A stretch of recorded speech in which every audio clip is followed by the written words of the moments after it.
সকলেরকে দর্শন দেওয়ার জন্য, সকলের সাথে চলার জন্য।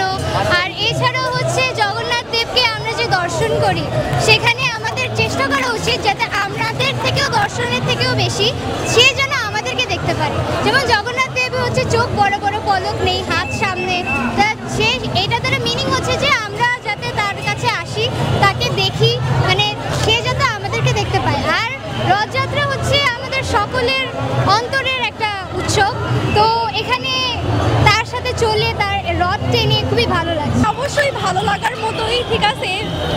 প্রত্যেক বিগত 1 বছর পর পর এখানে আসে, হ্যাঁ, তো সবার একটা আশা আকাঙ্ক্ষা থাকে 1 বছর পরে এটা হবে অনুষ্ঠানটা। এর জন্য অনেক লোকের সমারোহ, দেখে খুব ভালো লাগছে। অনুষ্ঠান একটা ধর্মীয় অনুষ্ঠান, এই সবাই এনজয় করতেছে। এইটাই নিজের পরিবার বা আত্মীয়স্বজনদের চাওয়াটা তো আর উপস্থাপন করে বলা যাবে না, এটা হচ্ছে মনে চাওয়া, ঠিক আছে। সবাই ভালো থাকুক, সুস্থ থাকুক, এইটাই।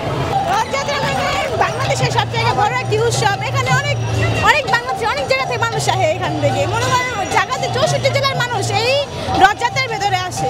এখানে অনেক মানুষ আনন্দ করে, আমরা সবাই মিলে। তাই নিজের জন্য সবাই বাংলাদেশের সব মানুষ যেন ভালো থাকে, আর যেমন সবাই কাজকর্ম করে সুখী থাকতে পারে, এটুকু চাওয়া।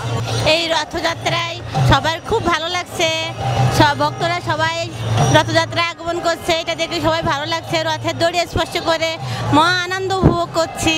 অনেক ভালো লাগছে, ভগবানের দর্শন করছি, সবাই একসাথে ঘুরতে গেছি, অনেক ভালো লাগছে। সবাইকে ভালো রাখুক, ভগবান সবাইকে দেখে রাখুক।